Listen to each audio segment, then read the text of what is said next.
dulu.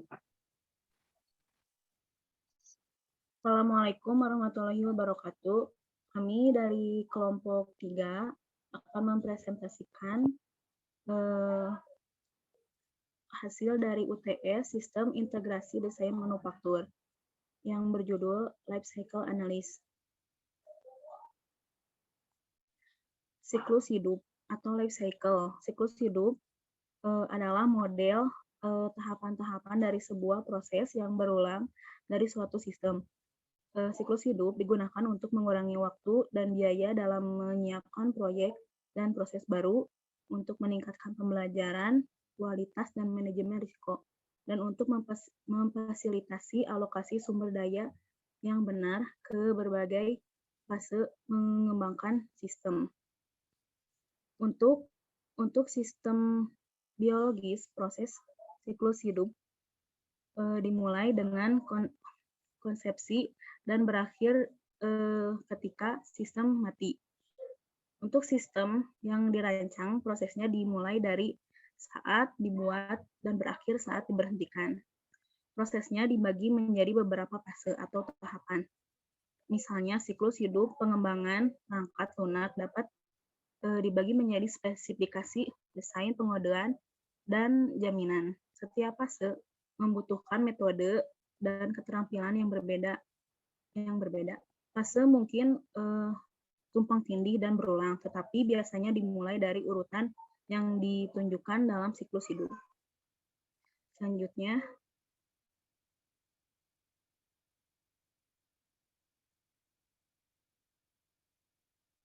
di sini ada gambar siklus hidup generik. Selanjutnya penjelasannya.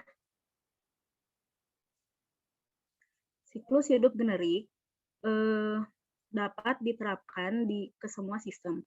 Siklus dimulai dengan fase desain. Di sini sistem pertama kali dipahami. Selama fase ini persyaratan klien dihasilkan dan sistem disusun, dirancang, dan dikritik.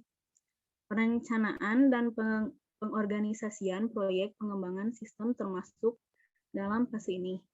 Tahap selanjutnya adalah manufaktur untuk sistem bergerak atau konstruksi. Untuk sistem tetap, kritik dilakukan bersamaan dengan desain dan fase manufaktur untuk memastikan sistem memenuhi kebutuhan klien dan persyaratan desain.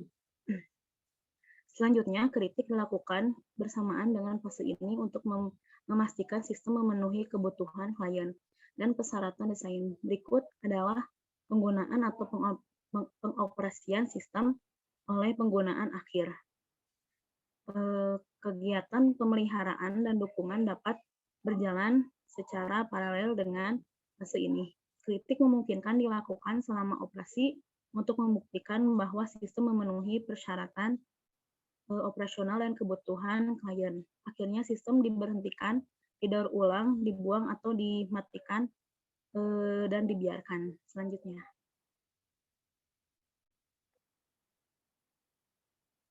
Selanjutnya di sini siklus hidup pengembangan untuk produk industri dan konsumen.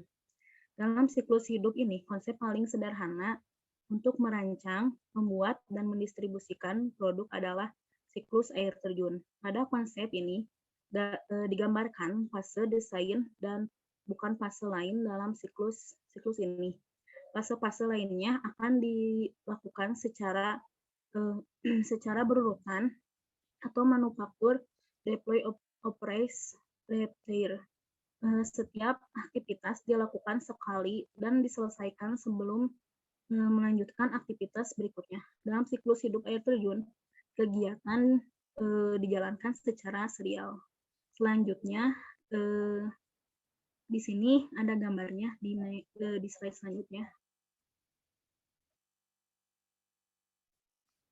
Ini adalah siklus hidup konsep air terjun.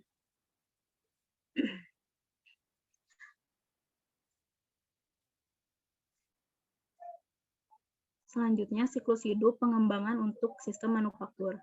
Dalam sistem manufaktur, biasanya dikembangkan menggunakan air terjun atau siklus hidup paralel.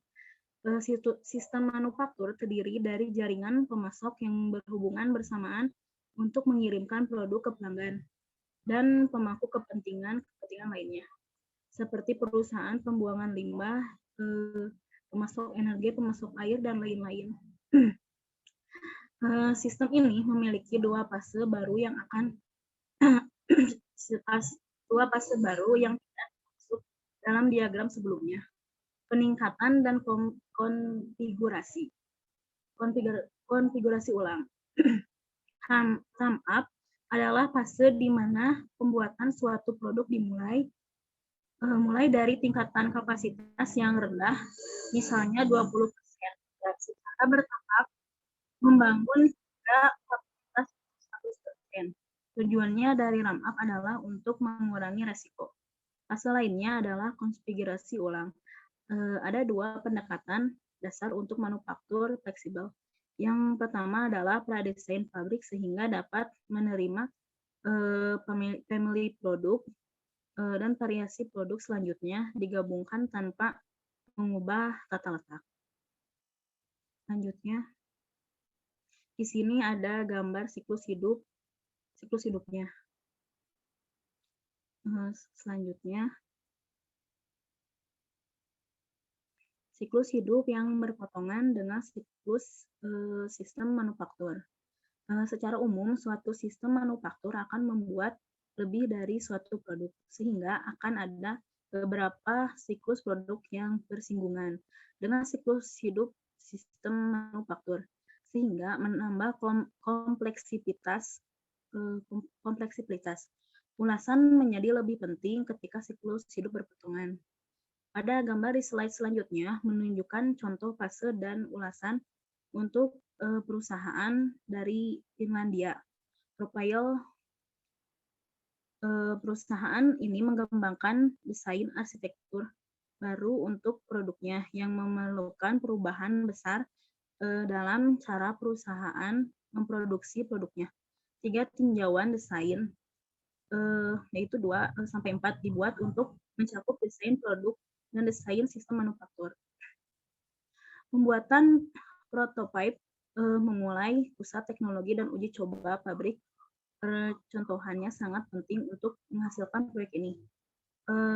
Pada gambar selanjutnya, ada 2 ulasan untuk memeriksa kesiapan sistem manufaktur. Next.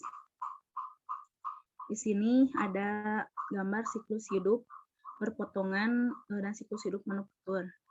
Bisa dilihat di sini ada tahapan pertama, tahapan proposal, lalu ada tahapan pengajuan proposal proyek, lalu yang ketiga ini ada ulasan desain konseptual, lalu yang keempat ini setelah itu tinjauan desain awal, lalu perencanaan dan operasi, setelah itu tinjauan kesiapan operasional. Selanjutnya akan dijelaskan oleh teman saya.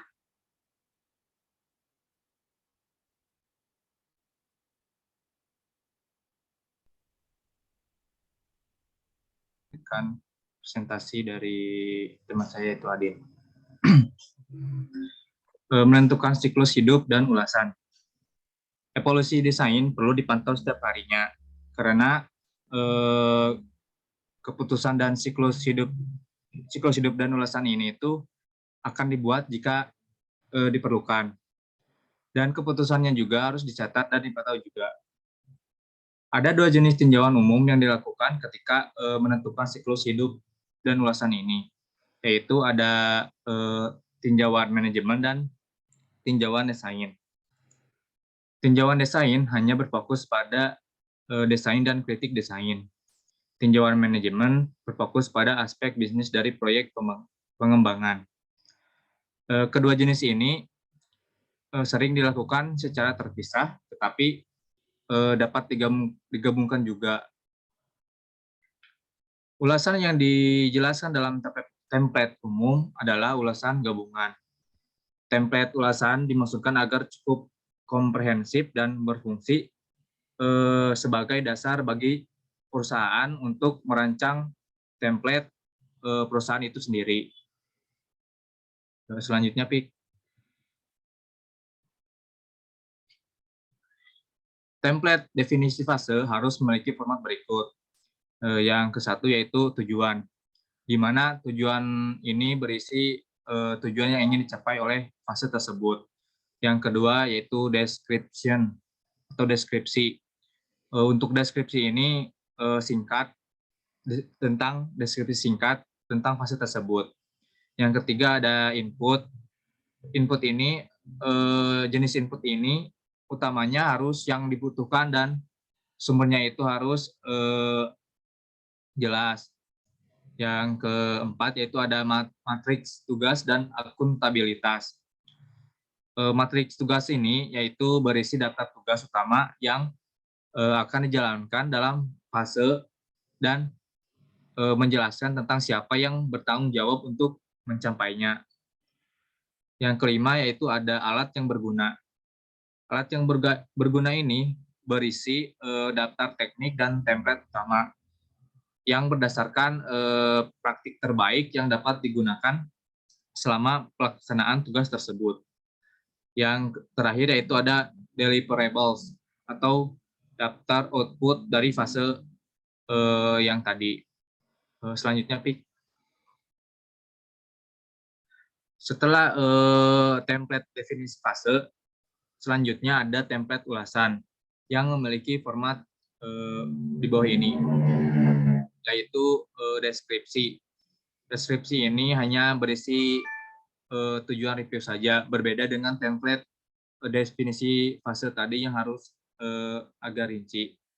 Yang kedua ada keanggotaan, yaitu berisi daftar anggota, panel peninjau berdasarkan peran yang dimainkan. Yang ketiga ada kriteria keberhasilan. Kriteria keberhasilan ini berisi daftar kriteria yang akan digunakan untuk menentukan apakah tahapan sudah selesai atau belum. Yang terakhir yaitu ada dokumentasi, yaitu sebuah catatan atau catatan dari kejadian yang tertulis dari review yang tadi. Selanjutnya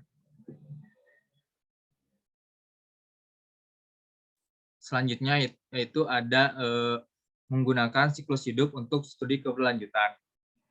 Analisis siklus hidup atau life cycle analysis juga dapat digunakan untuk studi keberlanjutan untuk menilai dampak lingkungan dari produk dan sistem manufaktur yang ada di seluruh penjuru dunia. Analisis siklus ini disebut juga dengan pendekatan cradle to grave. Selanjutnya, Pik. Life cycle analysis atau analisis siklus hidup biasanya dilakukan dalam 4 fase. Nah, 4 fase tersebut diantaranya untuk tahap pertama adalah definisi tujuan dan ruang lingkup. Tujuannya untuk mendefinisikan apa yang diharapkan untuk dicapai oleh studi ini. Misalnya, untuk membandingkan jejak karbon dari 2 proses manufaktur alternatif. Berikutnya itu fase kedua adalah life cycle inventory.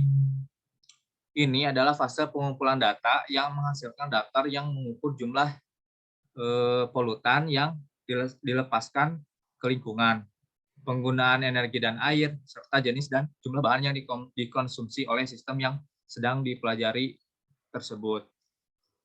Dan ada fase ketiga adalah Life Cycle Impact Assessment atau LCIA. Tujuan dari fase ini adalah untuk menunjukkan bahwa ada hubungan antara sistem yang sedang dipelajari dan kesehatan masyarakat dalam sistem ekologi yang terpengaruh olehnya. Dan untuk tahap terakhir yaitu adalah interpretasi siklus hidup. Ini adalah teknik sistematis untuk mengidentifikasi, mengukur, memeriksa, dan mengevaluasi informasi dari fase life cycle analysis, life cycle inventory, dan life cycle impact assessment untuk mengomunikasikannya secara efektif sehingga semuanya itu akan berhubungan. Selanjutnya, Pi. Nah, berikutnya ada itu fase dan tinjauan definisi untuk manufaktur produk siklus berpotongan sistem. Untuk fase ini ada gambar yang mencantumkan 6 fase dan definisi tinjauan yang akan dikembangkan untuk siklus berpotongan. Yang dimulai dari fase pertama yaitu proyek usul tinjauan, yaitu tentang usul yang akan digunakan untuk proyek tersebut. Ada fase kedua yaitu tentang konseptual desain tinjauan, dan fase ketiga yaitu pendahuluan desain tinjauan, dan selanjutnya yaitu yang keempat desain akhir ulasan, dan fase kelima kritis produktivitas tinjauan, serta yang terakhir yaitu fase keenam operasional tinjauan kesiapan. Selanjutnya, fase proposal adalah kuantifikasi dan artikulasi kebutuhan pelanggan, pengembangan proposal, proyek, dan pembuatan persetujuan pada proposal. Tujuan dari fase proposal ini yaitu untuk menghasilkan dan mendapatkan persetujuan dalam mengembangkan sebuah produk di dalam proposal proyek tersebut. Selanjutnya, ada review proposal proyek. Review proposal proyek adalah tinjauan untuk memungkinkan penyelidikan lebih lanjut ke dalam proposal dengan mengizinkan proposal untuk melanjutkan ke fase desain konseptual. Tinjauan ini itu menilai proposal dalam hal kesesuaiannya dengan pasar dan strategi teknologinya itu serta portofolionya itu ada dalam proyek saat ini. Dan jika proposal diterima, persyaratan pelanggan dan spesifikasi produk akan dibekukan. Baik, selanjutnya presentasi ini akan dilanjutkan oleh teman saya yaitu Fikri.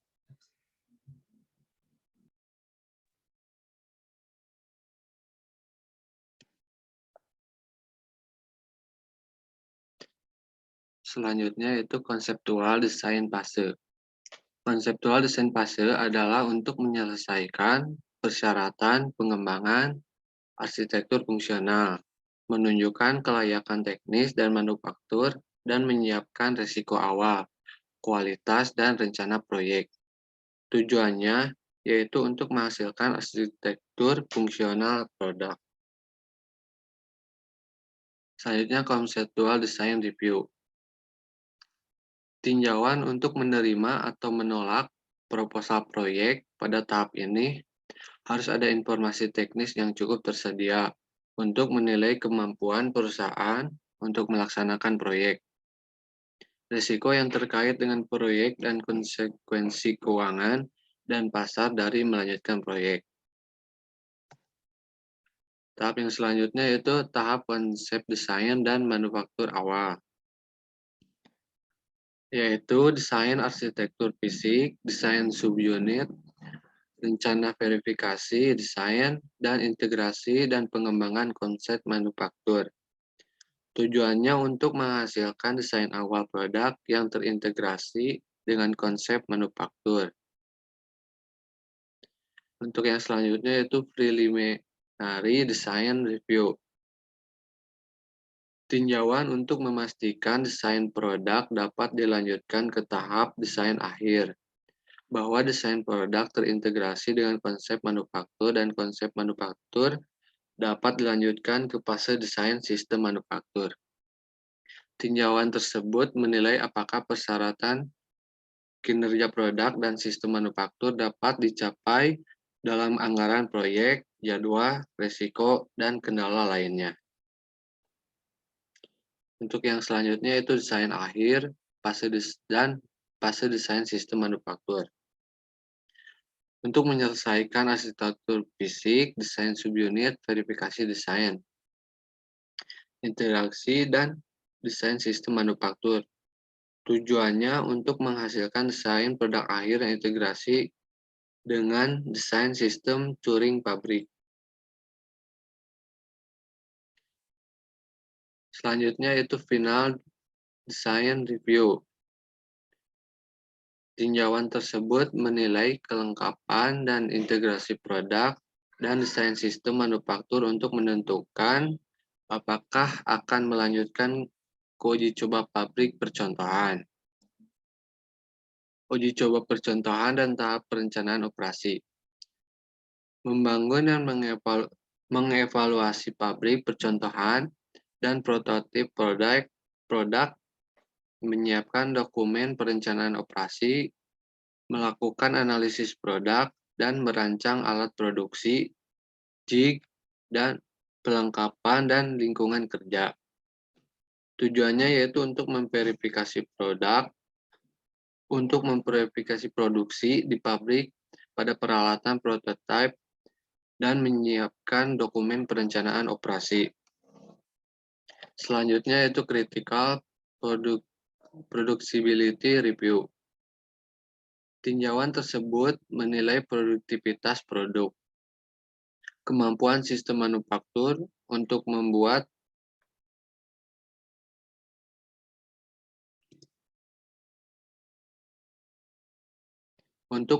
produk sesuai dengan